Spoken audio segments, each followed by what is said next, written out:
안녕하세요. 앞선 영상에서 예고해드린 바와 같이 이번 영상부터는 2회에 걸쳐서 소크라테스의 변론에 대해서 말씀을 드려보겠습니다. 소크라테스는 기원전 399년 그가 70세일 때 아니투스, 메레투스, 리콘 3인에 의해서 고발되어서 아테네 법정에 섰습니다. 소크라테스 변론은 이 법정에서 그가 자신의 입장을 변호하기 위해서 행한 연설입니다. 변론은 연설문이기 때문에 우리가 앞서 다루었던 매론보다는 비교적 이해하기가 쉽습니다. 그래서 이번 영상에서는 변론 내용을 샅샅이 다루기보다는 소크라테스가 왜 고발되고 유죄 판결을 받아서 처형까지 당하게 되었는가에 초점을 맞추고 이야기를 풀어가려고 합니다. 먼저 소크라테스에게 제기된 주요 제목은 아테네 신들에 대한 불경죄였습니다. 소크라테스는 아테네 신을 믿지 않고 다른 신을 가져와 사람들, 특히 젊은이들에게 소개함으로써 그들을 타락시켰다는 것입니다. 소크라테스가 아테네에 가져왔다는 신은 소크라테스가 말하는 다이모니온입니다. 고대 그리스인들에게 다이모니온은 신과 인간 사이에서 영적인 메신저나 중개자의 역할을 담당하는 존재로 여겨졌습니다. 그런데 소크라테스가 어려서부터 자신의 내면에서 다이모니온의 음성을 또렷이 들어왔다는 사실이 중요합니다. 변론에서 소크라테스는 이렇게 공언합니다. 제게는 다이모니온의 음성이 어렸을 때부터 시작된 것이며 일종의 소리로 나타나는 것인데 이것이 나타날 때는 언제나 제가 하려고 하는 일을 하지 말도록 말리지 결코 적극적으로 권유하는 일은 없습니다. 이렇게 말을 하죠. 소크라테스는 이러한 내면으로부터의 다이모니온의 울림을 신의 알림이라고 생각을 합니다. 그래서 자신의 진리 추구에 대한 주장을 굽히지 않는 것이 배심원들의 분노를 증폭시켜서 자신에게 유죄 판결을 내리게 될 것임에도 불구하고 내면의 다이모니온은 이런 자신의 행동을 전혀 말리지 않고 있기 때문에 신이 자신의 행동을 옳다고 승인을 한 것이다.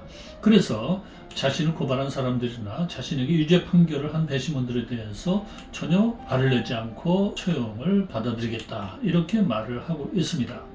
그리고 그가 실제로 처형된 날의 모습을 담은 대화편 파이돈을 보아도 이런 그의 태도는 전혀 변함이 없다는 것을 확인할 수 있습니다. 이런 소크라테스의 모습이 참으로 숭고하지 않습니까? 그는 아테네 신들을 부정하지도 않았고 그 누구보다도 신앙심이 강했던 사람입니다. 다만 그의 종교관념이 아테네 사회의 관습적인 종교관념과 차이가 있었다는 것은 분명합니다. 무엇보다도 그는 올림푸스의 신들을 믿고 따르되 신들의 일부 불합리하고 부도덕한 요소들까지 그대로 추종해서는 안 된다고 생각을 했습니다. 여러분들은 그리스의 신화를 한 번쯤은 접해보셨겠죠. 만화로 읽어보신 분들도 많으실 겁니다. 여러분들은 그리스 신화가 보여주는 올림푸스 신들의 여러 가지 행동을 다 좋게 보셨나요? 경우에 따라서는 우리 인간의 건전한 상식의 수준에서 보더라도 지나치게 이기적이고 탐욕스러우며 잔인하기까지 하다고 느끼지는 않으셨습니까? 신이니까 그럴 수 있다고 생각을 하십니까? 그건 아니잖아요. 소크라테스도 우리와 마찬가지로 생각을 했습니다. 신들은 인간에게 좋은 본보기를 보여주어서 올바로 이끄는 존재들이어야 한다고 생각을 한 거죠. 그래서 소크라테스는 아테네 종교가 합리적이고 도덕적인 방향으로 나아가야 한다는 의견을 표명한 것입니다. 그러나 당시 아테네에서는 자유로운 의견 표명이 보장되어 있었으므로 의견 표명만으로 처벌을 받는 경우는 없었습니다. 그래서 불경죄를 처벌하는 경우에도 아테네 신들을 공개적으로 부정하거나 모독하는 행동, 예를 들어서 신상이나 제단과 같은 신성한 물건을 훼손하거나 더럽히는 등 도시 종교적인 관습을 폄훼하는 행동을 저지르는 경우로 처벌이 제한되어 있었습니다. 그러나 소크라테스는 이러한 일들 중 어느 것도 범하지 않았죠. 그렇다면 불경죄는 소크라테스에 대한 실질적인 죄목이 아니었음을 알 수 있습니다. 그렇다면 왜 사람들은 그를 고발하고 유죄 판결을 했을까요? 이에 대해서 가장 유력한 근거는 그가 아테네인들, 특히 아테네에서 영향력이 있는 인물들의 미움을 샀고 위험인물로 지목이 되었다는 것입니다. 왜 그랬을까요? 여기에서 먼저 앞선 면언편에서 언급했던 아리스토파네스의 경우를 살펴보겠습니다. 아리스토파네스는 고대 그리스에서 가장 유명한 시극 작가 중 한 사람이었죠. 그런데 그가 기원전 423년에 발표한 구름이라는 시극 작품에 보면 소크라테스는 아테네 청년을 부패시키는 궤변가로 묘사되고 있습니다.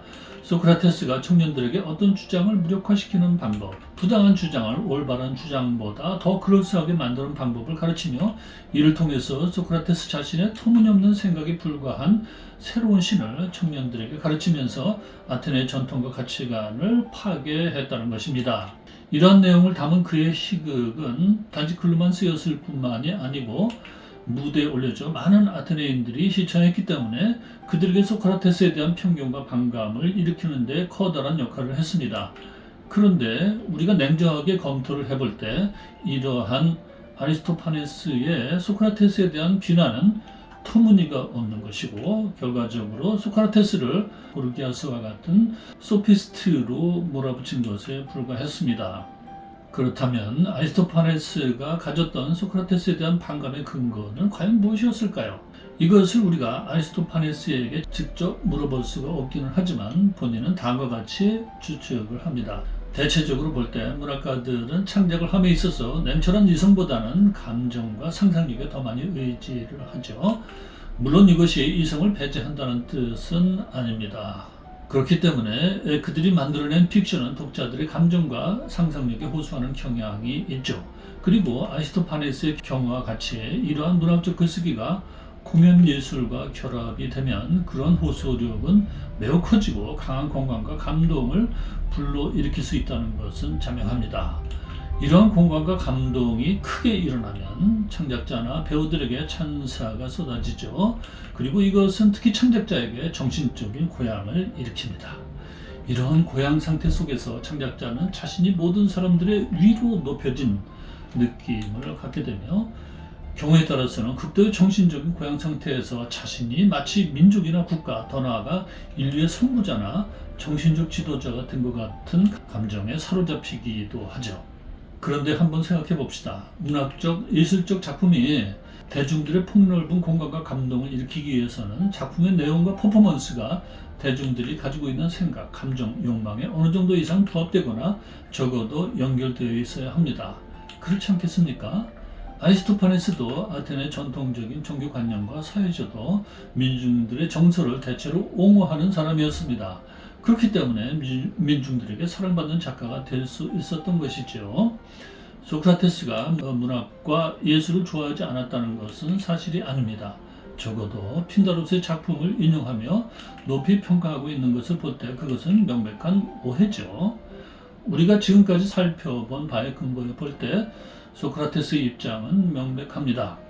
사람들이 간섭적으로 젖어 있는 관념들에 대해서 그러한 관념들이 참으로 타당하고 가치가 있는 것인지에 대한 이성적인 검토가 필요하다는 것입니다. 그래서 그런 말을 합니다. 검토되지 않은 삶은 살만한 가치가 없다라고요.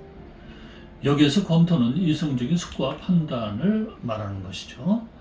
소크라테스는 이러한 잣대를 아테네인 모두에게 들이댑니다. 이러한 소크라테스의 이성적인 검토 앞에서 사람들이 가지고 있던 기존의 관념들이 불합리한 것으로 드러났을 때 대부분의 사람들은 이를 거부하며 화를 냈고 일부의 사람들만이 소크라테스 검토 결과를 옳다고 여기고 소크라테스의 제자가 되거나 지지자가 되었습니다.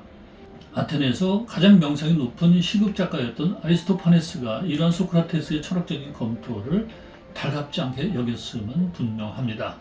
소크라테스는 문학과 예술을 통한 정서적 심리적 고향감의 추구가 종종 불합리하고 미신적인 관념이나 미망에 찬 환상과 결합할 수 있다는 것을 잘 알고 있었습니다.